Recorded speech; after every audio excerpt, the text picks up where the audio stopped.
Hi, I'm Edward O for TFBTV, and today we're taking a look at a Turkish import. This is a SAP-6 pump-action magazine-fed shotgun. As you can probably guess, this is a short-barreled shotgun, and under US law, this would be an NFA item. But under Canadian law, actually, this 14-inch barrel is fine. On manual action firearms, there is no barrel length restriction. We do have an overall length requirement, so I couldn't necessarily put a folding stock or a pistol grip on this, but in its current setup, I can take it out in the woods and don't have to register it with the government at all. The SAP-6 is kind of an interesting setup. I've had this gun for several years now and had to do quite a bit of sort of playing and tinkering to get it to a point where I'm really happy with it. One of the first things that I wound up changing was the stock. The factory version comes with a telescoping pistol grip stock with a shell carrier in it, although I found the shell carrier to be extremely tight to the point that I really couldn't use it to carry shells on the gun. And what I did want was something with a cheek riser, and in this case actually a little bit of recoil absorption.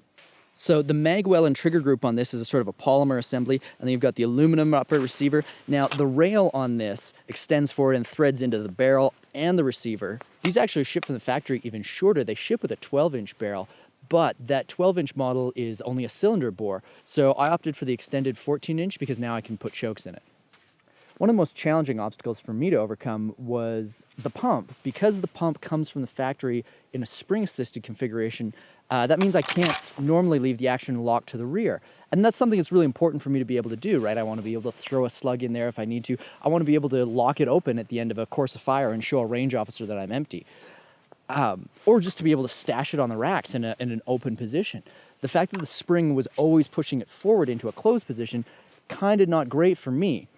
Further to that, I couldn't 100% count on the spring, that if you rack the action all the way back and let go, the spring wasn't necessarily enough momentum to chamber the next round.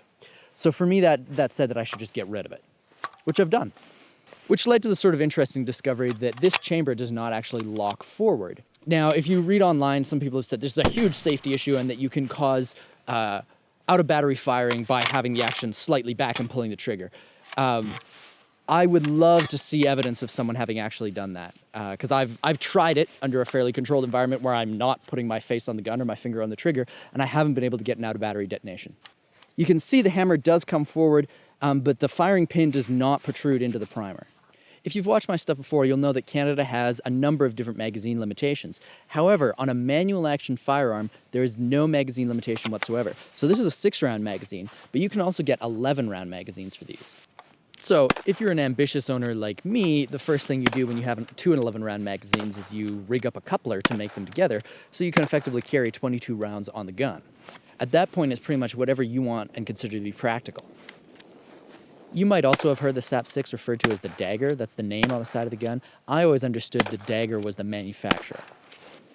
Now, there are other variants of this out there, and exports out of Turkey are kind of interesting. I'd love to learn more about them, as far as you get a number of different manufacturers, Uzkan, Akdal, and Dagger, like this one, that are all producing very, very similar firearms.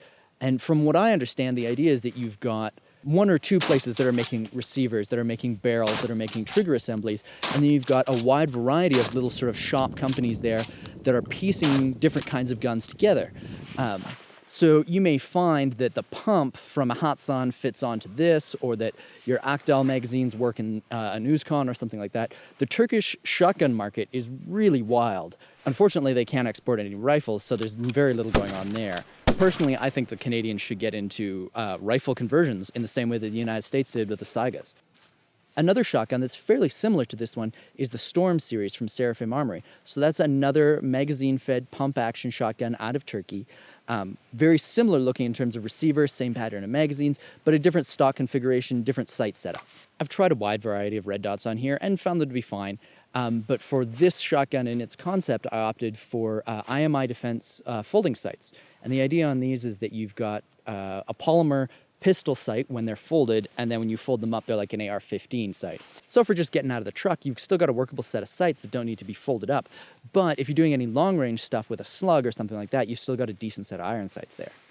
I have done a very, very simple magazine release upgrade to this firearm, and it's one of my favorite upgrades to do to any gun. I do it on charging handles all the time. Is you buy a set of rubberized vacuum tube covers from an automotive shop and then slide it over. So in this case, the original release was kind of a large, heavy, cold paddle, because it is cold out here. And now it's just a little rubberized nub on the bottom of the gun. One of the other things that I always really want to remain cognizant about when dealing with a short barrel pump action firearm is I want to make sure that my hand isn't overextending when I'm pumping the action forward. So in this case, I put a hand stop on here. I've seen other people use the vertical grips, and I've tried the vertical grips. I found them a little bit uncomfortable. There are a few different rules that I would consider for this shotgun in Canada. One of those being 3-gun, right? That because our semi-autos have that 5-round limitation, suddenly you throw in a pump action with a 22-round capacity into the mix, and the shotgun portion of that stage is now much simpler. The other thing that I really like this shotgun for, and I know a lot of the people who purchased it are using it for, is a truck gun and an outdoor gun and a backpacker gun. I think it's fair to say that in Canada we have a slightly higher risk of wildlife interaction than in the United States. Not a very big risk all the same, but still higher. And in Canada, in the backcountry, you can't be carrying your .357 revolver in its holster. So short-barreled shotguns are very, very popular here as an all-around camp gun. The SAP-6 is uniquely suited to this because in Canada, you cannot have a loaded firearm in storage or in transport in your vehicle. So now you're unloaded. You get a full magazine and drop it in and pump it, right? It's a very, very simple procedure to get a full magazine. There is also an 18.5-inch barrel for this, so I suppose in theory it could be brought into the United States. I find it interesting, though, that for me that feels like a really long barrel, and that 16, 14, 12-inch are where my shotguns are happiest. This gun has not been flawless for me, though. I have had extractor issues in the past, and I've struggled with some magazines that aren't quite ready to feed properly. This is a 3-inch chamber, so no heavy magnums, but I've had no problems with slugs all the way down to super light target loads. A package like this goes for about $700 Canadian, but if you're willing to buy used and hunt for deals, you can get them for as low as $500 without too much difficulty. These are a straight insertion mag, there's no rock and lock, but they are quite a large magazine compared to an AR-15. I've owned a number of Turkish shotguns over the years. I really like my Akdal 1919 as far as a semi-auto, almost AR-15 style shotgun. I've also owned a Hatsan pump gun that worked quite well. Turkey's kind of interesting in their shotguns, though, in that, you know, Weatherby makes their shotguns there now. I hope everybody knew that. And a wide variety of their guns are sort of hit or miss. You know, sometimes they come in with a really good-looking set of furniture and solid workmanship, and other times you look at them and you sort of go, what's the design idea here? Personally, I'm really hoping that the Turkish shotgun market continues to improve and experiment, and I'm really hoping to see Canadians get on board with rifle conversion kits in the way that the Americans did with the Saiga. That's it for this week. I want to thank Ventura Munitions and Proxibid for their sponsorship of the show, and I want to thank you, as always, for watching. Stay warm out there. I think it's time to blow this thing. Get everybody in the stuff together. Okay, 3, 2, 1, let's jam.